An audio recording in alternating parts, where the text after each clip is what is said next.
Hello, everyone. My name is Matthew Stone. I'm the president of the Jamaica Artificial Intelligence Association. And today I am presenting on a topic very dear to my heart. It's entitled Sovereign AI and Jamaica's Path Forward. Now, what is sovereign AI? Sovereign AI essentially talks about AI systems owned and controlled by a country or region. I'm sure some of you have used AI tools such as ChatGPT or Gemini, but many of you don't know these tools weren't created in these countries such as ourselves. They were created by foreign countries. They were created by countries mainly in the United States and Europe. Now, we want to use AI tools that align with our ethics and values. And sovereign AI essentially ensures local values, laws, and cultures are reflected in AI tools. Why is this important? We've seen cases where AI tools have been released and there have been dire consequences from that. In fact, there were examples where misinformation, hate, sometimes even racist comments were spewed by some of these AI tools. And that is something we do not want in our society. Another point for sovereign AI is the reduction on the dependence on foreign AI providers. There may come a future where these AI tools become so strong, foreign countries do not want other countries to be able to use it for possibly national security purposes. Now imagine we as a country becoming so dependent on these tools and now we're not able to use it anymore. Imagine the consequences that could result from that. What we want for sovereign AI is essentially the ability to control these AI tools because we own it.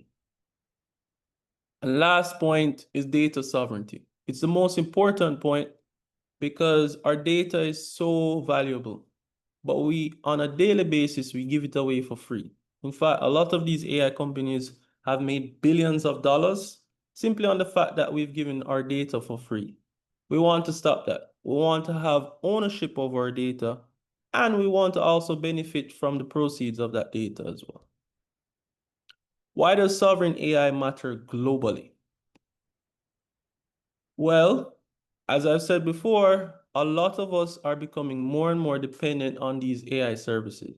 There's a growing reliance on AI for education, healthcare, justice, finance. So we have to be thinking about how these AI tools will play a part in our future and the ownership of those tools. Ethical and cultural misalignment risks. As I've said before, there have been cases where sometimes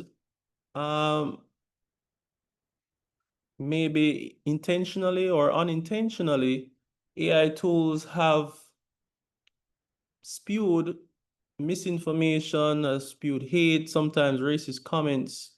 We want to ensure that whatever AI tool is used by our citizens actually aligns with our values, actually aligns with our ethics, and it's something that we want our citizens using. All right? Also, national security and data protection concerns, right? Again, a lot of our very valuable data is really just shipped off to these countries overseas.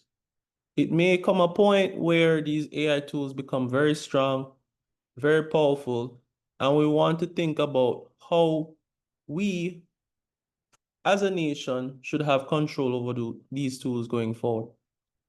We want to think about our data, right? Some of this data may even be sensitive data. Do we want all of this data going to countries overseas in the name of creating better and better AI tools? Now, if we're the ones creating these AI tools, we can keep the data within our country and it reduces our national security risk. But lastly, there is a massive opportunity here, and the opportunity is to build local AI industries and youth employment. Once we as a country understand the need for us to create our own AI tools, you'll see more industries coming about, and this will essentially provide more employment to our youth. Now, what are some challenges without sovereign AI? The dependence on foreign platforms. Again, there may come a time when these foreign platforms may not allow you full access to these systems. They may allow just some parts of it to be used, but they may not allow all of it to be used. And this may become a problem. The risk of bias against local language, culture, and context. Now, a country, let's say the United States or Europe, that tries to make an AI tool that understands our local language or culture, they may not understand fully what certain things mean in our culture or what certain things mean in our language, right? Who best to understand that than our own people? And if we continue to allow only those countries to essentially make tools that are supposed to work for us, then we risk bias against our own culture. And a lot of this data is stored and controlled outside Jamaica. Now imagine our own Jamaican data, a lot of it is stored outside of Jamaica and controlled outside of Jamaica. And lastly, limited local innovation capacity, right? The more we depend on AI tools abroad, the more we become consumers and not producers.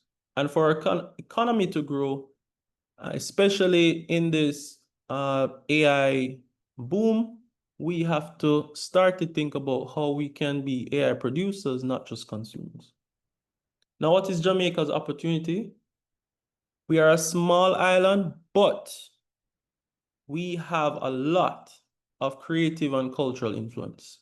Yeah, everybody wants to be Jamaican. We're the cool kids, essentially, which means our data is very rich, very valuable.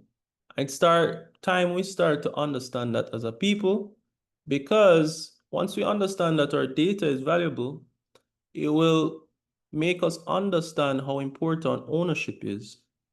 And it will ensure that we get the value that the data deserves. We also have the chance here to lead the Caribbean in AI development. Right? Jamaica has always been a leader in the space, and why not be a leader in AI as well? We have rich sources of unique Jamaican data. We have language, we have music, legal and financial systems, and we're producing this on a daily basis. It's time we start to put together a national initiative to be able to collect this data, properly label and clean this data, so that we can build AI systems that truly work for Jamaican citizens. We have initiatives from the JAIA, such as Project Iris, that essentially is trying to make a AI model for the Jamaica, right? And it's important, again, that we as citizens start to understand the importance of initiatives like this, because it's going to ensure that we have ownership of our own data and ensure that we as a country will play a part in AI development and will be producers and not just consumers. So introducing Project Iris, essentially it aims to be Jamaica's first sovereign AI initiative. We aim to build Jamaica's own large language model. We want to develop data sets that reflect Jamaican society. We want to train and empower local researchers and developers. And want to ensure that the AI that's created aligns with Jamaican values, ethics, and priorities. Now, what are some key components of sovereign AI for Jamaica? Massive data collection, right? So anything from voice, text, images, legal, financial, we need to be able to collect data in a compliant way, and this is very important, in a compliant way. So things like registering with the OIC and making sure that we are following the Jamaica data protection laws. we need to essentially set up a framework that we can collect this data in a legal and compliant way. Once we collect this data, we can essentially set up teams to label this data, clean this data, to essentially have it in such a way that we can train AI models. So in fact, the JAIA has already begun that effort. We've begun creating a framework around creating teams that can label data. Also, research and training, right? This is going to be a key component of this initiative because we're going to need workers that essentially know how to train AI models. We know how to do AI research, and we're looking to partner with international partners to essentially train our Jamaican citizens to become more proficient in these areas. We're going to need infrastructure. We're going to need compute partnerships with different cloud providers, or even for us to have our own hardware here in Jamaica. So buying GPUs, for example. And lastly, we can't forget this one, policy and ethics, right? We'll be working with various groups across Jamaica to ensure that whatever that's created aligns with Jamaican laws and values. Now, what are the benefits to Jamaica? We're talking skills training and youth empowerment. Now, we hear a lot about AI taking jobs, but if we embrace AI and we see the opportunity that exists, it can actually create jobs.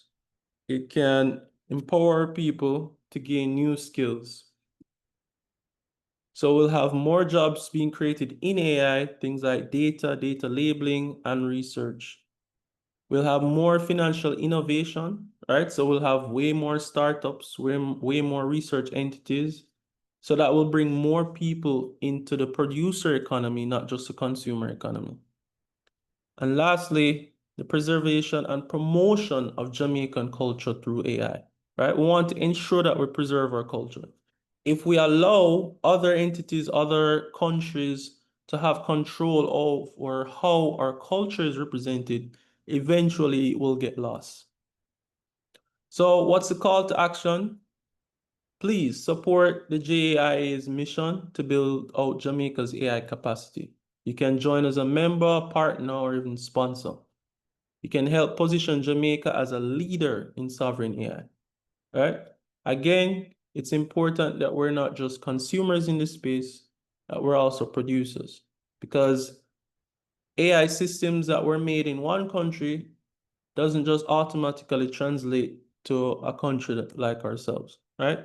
We have to ensure that these AI systems that we're going to be fully dependent on actually work for Jamaican citizens. So let's work together. Let's build an AI future that reflects our people, culture, and values. So thank you for listening to this presentation. You can contact us, the JAIA, at info@jaia.org.jm. You can go to our website, jaia.org.jm, or you can follow us on social media, where our handle is JAIA_876. Thank you.